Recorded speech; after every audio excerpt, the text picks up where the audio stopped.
Feminist body horror reached a new peak with Coralie Farge's Oscar-nominated The Substance.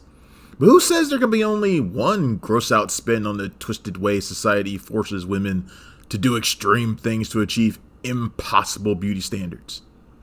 Norwegian filmmaker Emilie Blichfeldt has upped the ante with The Ugly Stepsister. And let's just say if Cinderella and The Substance had a baby with David Cronenberg, this would be the delightfully grotesque result. There's even a bit of Wicked at the heart of Blichfeldt's reimagining, one that could have you feeling sorry for one of Cinderella's evil stepsisters for falling victim to the pressure to be pretty, for falling victim to her heart's desires, for falling in love with a prince who is basically a toxic royal dickhead, for falling victim to her pushy mother. You might feel sorry for her for a little while anyway. Then you'll be too busy choking back your gag reflexes as The Ugly Stepsister is not for the weak of stomach. Not much needs to be changed from the darkest versions of the Brothers Grimm fairy tale. Set in 18th century Sweden with all the castles, royal gowns, and corsets to match, the film begins with the doomed holy union between two families.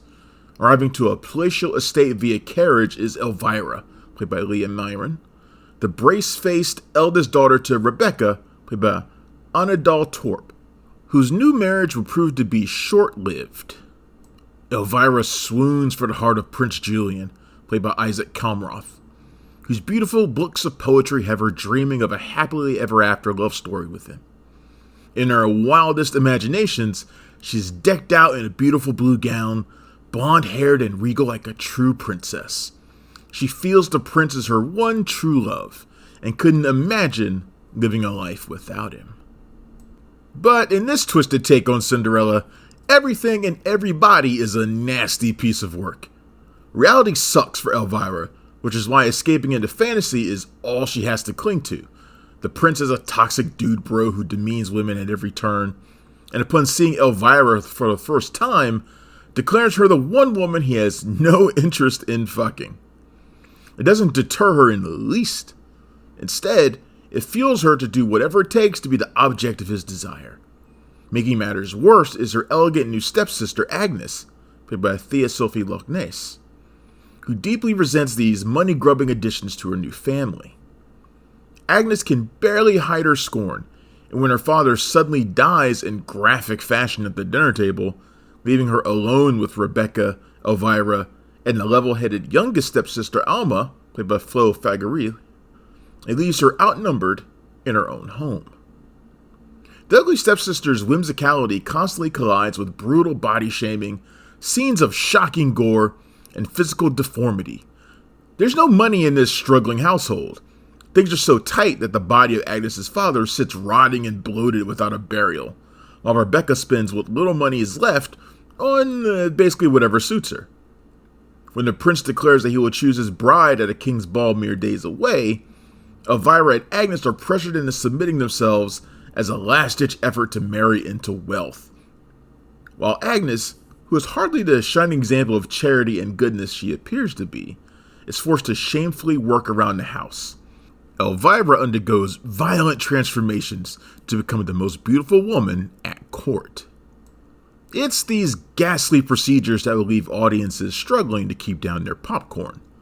As seen in the eye-catching promo images, she gets the nose job from hell by a prancing quack equipped with a comically oversized tool. She's fitted with a hideous nose brace that makes her an even greater target for humiliation. But that's hardly all, as her cherubic face is deformed further with sickening eyelash implants. The camera is zooming in on every disgusting, bloody thread as the needle pierces close to the eyeball. That's not even the worst of it all. As a scheming, finishing school mistress offers her the medieval equivalent of a weight loss pill, a tapeworm egg that will help her drop a few gown sizes. As you probably guessed, this turns out disastrously. The gurgling of the hungry tapeworm can be heard through all of Elvira's attempts to refashion herself. All of this self-mutilation is extremely hard to watch, and it also makes you feel something for the angelic Elvira. Her innocence and naivete shine through every disgusting procedure, and she clings hopelessly to her fantasies tighter than ever. This is her tragic, darkly comic story, but Agnes, scornfully nicknamed Cinderella, makes an impression with her rebellious spirit and eagerness to be her own woman. She's no saint, as a scene of sexual depravity in the farmhouse will prove, but that also makes her the one character who doesn't feel like she's from a storybook. Similar to the substance, the focus on external beauty leads to monstrous results, culminating in Elvira's big reveal of her glossy new self at the King's Ball. As she comes tantalizingly close to the man of her dreams, Elvira's hopes are washed away in blood, vomit, viscera, and severed toes to fit a fateful slipper, and yet, there's something hopeful and freeing in Elvira's disturbing journey. The ugly stepsister isn't saying anything new about impossible beauty standards faced by women, but who cares? With all of its nose-breaking, tapeworm-devouring, toe-chopping insanity, you'll never look at Cinderella the same way again. And why would you want to? The Ugly Stepsister is in theaters now, and it gets a 4 out of 5. Thanks for checking out the show. If you like what we're laying down, please subscribe to our channel and click the bell to receive notifications for all of our latest stuff.